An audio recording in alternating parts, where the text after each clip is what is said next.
तर पुण्यानंतर मुंबई महापौर कार्यालयाला सुद्धा धमकी आलेली आहे। मुंबईच्या महापौरांना सुद्धा धमकीचा ईमेल आलेला आहे। महापौरांचं वाहन आणि दालन बॉम्बनं उडवून देण्याची धमकी देण्यात आलेली आहे।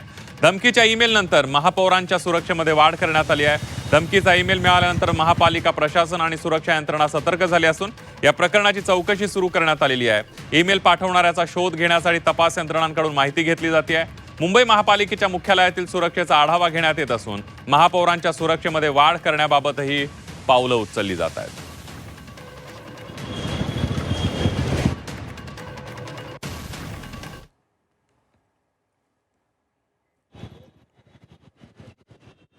मुंबई महानगरपालिकेच्या महापौर ऋतू तावडे यांना धमकीचा ईमेल प्राप्त झालेला आहे। मात्र या ईमेल नंतर मुंबई महानगरपालिकेच्या स्थानिक प्रशासनाची आणि यंत्रणांची तारांबळ उडाली पाहायला मिळते। एकूण यंत्रणा सतर्क झालेली आहे। खरं तर या ईमेलमध्ये मुंबईच्या महापौर ऋतू तावडे यांचं वाहन आणि त्यांचं महापौर जे कार्यालय आहे ते उडवून देण्याची धमकी या ईमेलमध्ये देण्यात आलेली आहे। दरम्यान आता या ईमेल नंतर मुंबई महानगरपालिकेतील प्रशासन असेल, यंत्रणा असेल ती अलर्ट मोडवरती गेल्याचं पाहायला मिळते। या प्रकरणाची चौकशी सुरू करण्यात आलेली आहे। बॉम्ब शोधक व नाशक पथक सुद्धा महानगरपालिकेच्या या गेटपर्यंत आपल्याला पाहायला मिळते। मात्र एकूणच या संदर्भातील बैठक सुरू झालेली आहे आणि एकूणच ईमेल कुठून आला, कोणी पाठवला या संदर्भातील तपास सुद्धा सुरू झालेला आहे। दुसऱ्या प्रकारे सर्व महानगरपालिकेची झाडाझडती सुद्धा घेण्यात येत आहे, कारण एकूणच या ठिकाणी सुरक्षेच्या कारणास्तव आणि सुरक्षेच्या पाऊल उचलण्याचा या ठिकाणी प्रयत्न सुरू झाल्याचं पाहायला मिळतंय। मात्र हा मेल कोणी पाठवला आणि का पाठवला या मागचं कारण अद्याप समोर आलेलं नाहीये। मात्र अशा प्रकारचा ईमेल यापूर्वी सुद्धा